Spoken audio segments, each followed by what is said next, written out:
માતાજી મિત્રો, જય દાદા દ્વારકાથી, જય માં ભવાની. કેમ છો બધા? મજામાં ને મિત્રો? આજે સરસ મજાની ચૈત્ર સુદ નવમી છે. આજે આપણે રામનવમી છે.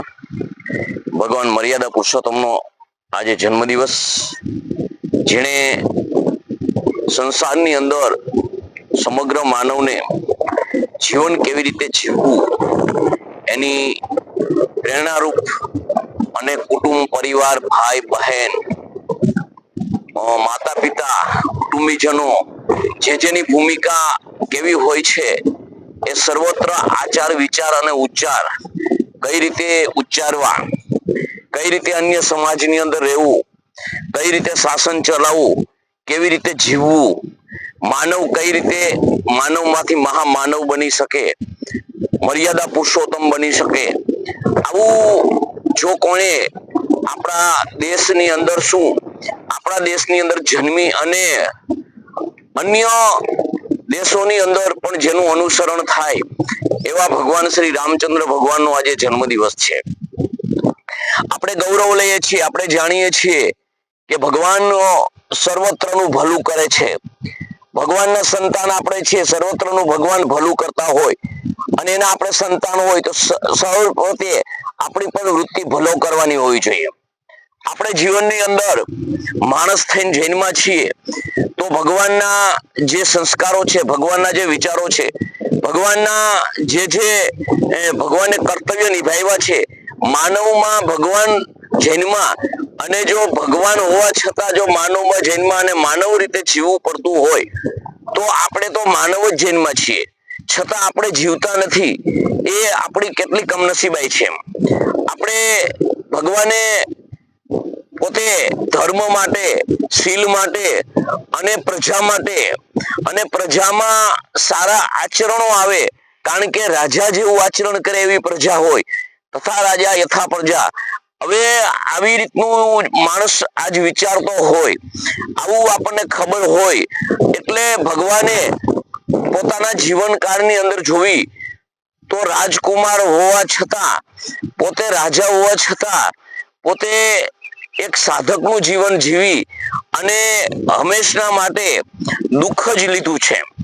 કારણ એનું એક હતું કે કોઈ પણ મારું આચરણ કરશે, મને જોશે, મને લક્ષ્યમાં રાખશે તો મારા લીધે સમાજ કે કોઈ પણ મારા લીધે જો આચરણથી પ્રકૃતિ બગડતી હોય, સમાજ બગડતા હોય, માણસ બગડતો હોય તો મારે સર્વત્ર આચરણ પેલા કરવું જોઈએ. આવું ભગવાને વિચાર્યું હશે મનમાં કદાચ, અને પછી ભગવાને જે કષ્ટ સહન કર્યા છે અને આ ધર્મ શું છે, આ પરિવાર શું છે, આ બધું આપણને બતાવી અને માનવ શું છે, માનવમાંથી મહામાનવ કેમ બની શકાય, આવી શીખ દીધી હોવા છતાં આપણે એને આચરણમાં નથી લેતા. એ આપણી કમનસીબાઈ છે. કારણ કે આપણે રામનવમી મનાવીએ છીએ, જન્માષ્ટમી મનાવીએ છીએ, પણ આપણે ખાલી મનાવીએ એટલે આપણે એ દિવસને યાદ કરી અને આપણે ગૌરવ અનુભવીએ છીએ. બાકી એ ગૌરવ ગાથા જેણે પોતાના જીવન ઉપર રચી એવું આપણે જીવન બનાવવા માંગતા નથી. એટલે મિત્રો, હું એક જ હંમેશા માટે કહું છું કે કોઈ પણ મહાપુરુષ ગમે તેમાં જન્મે પણ એનું કુટુંબ, એનો પરિવાર, એનો સમાજ કે અન્ય સમાજ, આ મહાપુરુષ જે જન્મે અને મહાપુરુષ જે સમાજની અંદર જન્મે અને પછી એ મહાપુરુષ જ્યારે સમાજની અંદર પ્રચલિત થઈ જાય, સર્વત્ર એને માનવા માંડે, પછી એ મહાપુરુષનું લેબલ કેવલ એ રહેતું નથી કે જે હું ધારું છું કે મારા પરિવારની અંદર ભગવાન જન્મા હતા, ફલાણા પરિવારની અંદર મહા ઋષિ જન્મા હતા, બીજામાં સંતો જન્મા હતા, વીરાંગના જન્મા હતા, વીરો જન્મા હતા, પરંતુ એને અનુસરીને ચાલવું એ મારી ફરજમાં આવે છે. એનું જીવન જે છે એ માનવમાંથી મહામાનવ અને મહાપુરુષ જો બન્યું હોય તો મારું કેમ ન બને, આવી વૃત્તિ એ સમાજની અંદર હોવી જોઈએ. કારણ કે એ જ્યારે મહાપુરુષ બને છે, સર્વત્ર સમાજનો થઈ જાય છે, તો સર્વત્ર સમાજને રામ જેવું જીવન જીવવા એવું આપણે જીવવું જોઈએ. આપણે આપણા પરિવારનું કોઈ પણ હક હિસ્સો હોય એ આપણે હડફ ન કરવો જોઈએ, એને જેનો હિસ્સો છે એનો આપવો જોઈએ.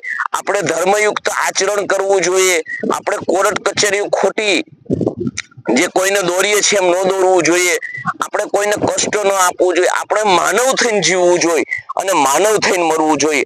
આવી શીખ કેવળમાં કેવળ જો ક્યાંય મળતી હોય તો ભગવાન શ્રી રામચંદ્ર, ભગવાન જે મર્યાદા પુરુષોત્તમ છે એના જીવનમાંથી મળે છે.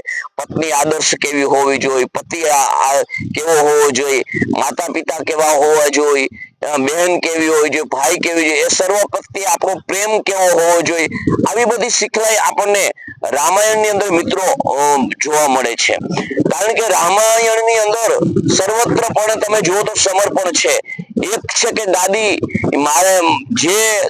મારે જોતી નથી, મારો ભાઈ સિવાય મારે કશું જોતું નથી, આવી સાત્વિક વૃત્તિ અને આવી ધાર્મિક વૃત્તિનો ભાઈ ભરત જેવાના દર્શન રામાયણમાં થાય છે.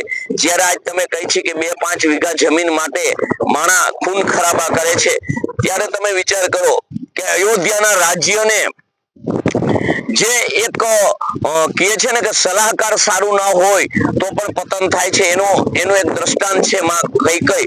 અને ઓલા કૈકેયીને જ્યારે મંથરા જેવું સલાહકાર મળે છે ને એમ કહે છે કે એક પોતાની સ્વાર્થી વૃત્તિના કારણે રાજ માગે છે, ત્યારે આપણે જોયું છે કે એના પાછળ કેટલું કેટલું સહન દશરથ રાજાને કરવું પડે છે. દશરથ રાજાને આઘાત લાગી જાય છે, દશરથ રાજા આઘાતમાં ડૂબી જાય છે અને છેલ્લે પોતે સ્વર્ગ સિધાવી જાય છે.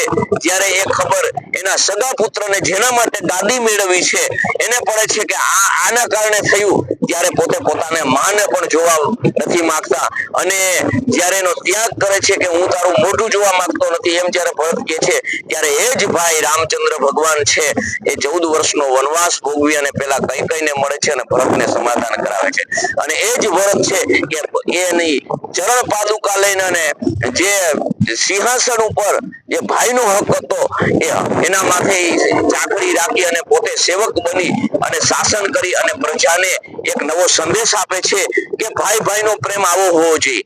આપણે સત્તા સંપત્તિ માટે જન્મમાં નથી, પણ આપણે સ્નેહ સંબંધ માટે જન્મમાં છીએ. આપણે એવા વૃત્તિના માણસો નથી, આપણે ભારતના ભળવીરો છીએ, આપણે હર સમાજ છીએ એ ભારત આ મહાપુરુષોનું આપણે સંતાન છીએ. આપણે ગમે એવો વૈભવ આવે, કુબેરનો વૈભવ આવે તો આપણા પૂર્વજો લલચાણા નથી, તો એની કીર્તિને આપણે શા માટે ડુબાડીએ, એની કીર્તિ ઉજ્જવળ શા માટે ના રહેવા દઈએ? કારણ કે જીવન છે ને એકબીજાના હૂંફથી ચાલે છે, પૈસાથી નહીં.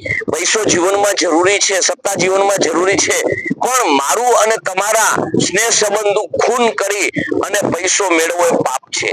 આવું આપણા જે આવા મહાપુરુષોના જ્યારે જન્મદિવસ આવે છે, જ્યારે ભગવાનના જન્મદિવસ આવે છે, વીર વિરાંગનાનો જન્મદિવસ આવે છે, ત્યારે તમે વિચારજો કે આ લોકોએ જો પૈસા ઉપર મોહ કર્યો હોત ને તો અખૂટ વૈભવ એના પગમાં હોત, પણ તો આ ઇતિહાસ ન હોત. તો આજ હું ને તમે એનામાંથી દ્રષ્ટાંત લઈને જીવવાનું જેવું આપણા વિદેશો આપણા શાસ્ત્રોનો આધાર લઈ, આપણા ઋષિ મુનિઓનો આધાર લઈ મિત્રો જીવે છે. ત્યારે વિચાર કરો કે આપણે તો એનું માધ્યમ આપણા પરિવાર, કુટુંબ, કોઈ સમાજ એવો નથી કે સંત મહાપુરુષ ન થયો હોય. આવા બધામાં કોઈ ભગવાન જન્મમાં, ક્યાંય ભગવાનનો સેવક જન્મો, ક્યાંક ભગવાનનો દાસ જન્મો, ક્યાંક ભગવાનનો સાથે રહેવા વાળો સખો જન્મો. તમે વિચાર કરો કેટલી આપણી ભવ્ય સંસ્કૃતિ છે અને આપણે લોકો અંદરો અંદર આ ઊંચું, આ નીચું, આ તારું, આ મારું, આવું મિથ્યા અભિમાનમાં આપણે ખોટે ખોટા રેચા પચા રહી અને આપણો સમય અને આપણી બુદ્ધિને આપણે નષ્ટ કરી રહ્યા છીએ. આપણે આપણા જીવનમાં રામચંદ્ર ભગવાનના જન્મદિવસના નિમિત્તે આપણે એક પ્રતિજ્ઞા લેવી જોઈએ કે હે ભગવાન, સર્વત્ર સમાજ મારા પોતિકા કરીને જીવીશ, સર્વત્ર સમાજની અંદર તારા વિચારો લઈ જઈશ, મારા જીવનમાં આચરણ કરીશ અને મારા જીવનમાં જેટલું બને એટલું માનવ બની અને આવ્યો છું ને માનવ બનીને મરીશ, માનવ બનીને જઈશ અને કંઈક મારી આ સમાજનો હર કોઈ નોંધ લે એવું હું કંઈક કરીશ. આવી વૃત્તિ ભગવાન હું મારા જીવનમાં નિર્માણ કરીશ. ખરા અર્થની અંદર એવી જો આપણા જીવનની અંદર આપણે પ્રતિજ્ઞા લઈએ, આપણા જીવનમાં એવી એક નેમ રાખીએ અને રખાવીએ બીજાને, તો ખરેખર ખરા અર્થની અંદર આપણે રામનવમી ઉજવી ગણાય. તો મિત્રો આ રામનવમીની ભગવાન બધાની મનોકામના પૂર્ણ કરે. રામચંદ્ર ભગવાન, માં ભગવતી, જાનકી અને લક્ષ્મણની રેખામાં આપણે રહીએ. આવું જીવન આપણે સદાના માટે જીવીએ. ભગવાન સર્વત્ર મારા મિત્રો, મારા પરિવાર, મારા ફેસબુકના મિત્રો, મારા જે આપણે કહીએ ઇન્સ્ટાગ્રામના મિત્રો અને યુટ્યુબ મિત્રો સર્વત્ર અને મારા આજે જન્મ આપણે રામનવમીના ખૂબ ખૂબ સર્વત્રને નમસ્કાર. ભગવાન બધાનું ભલું કરે, ભગવાન બધાનું સારું કરે અને રામચંદ્ર ભગવાનના વિચાર તમારા અને મારા જીવનમાં સર્વત્રમાં આવે. સારી સંપત્તિ મેળવો, સારી સંતતિ મેળવો, સારા વિચારો મેળવો, એ જ જીવનની અંદર મહામૂલ્ય છે. માટે કઈ મારી ભૂલ હોય તો માફ કરો. જય માતાજી, જય દાદા દ્વારકાથી, જય ભવાની.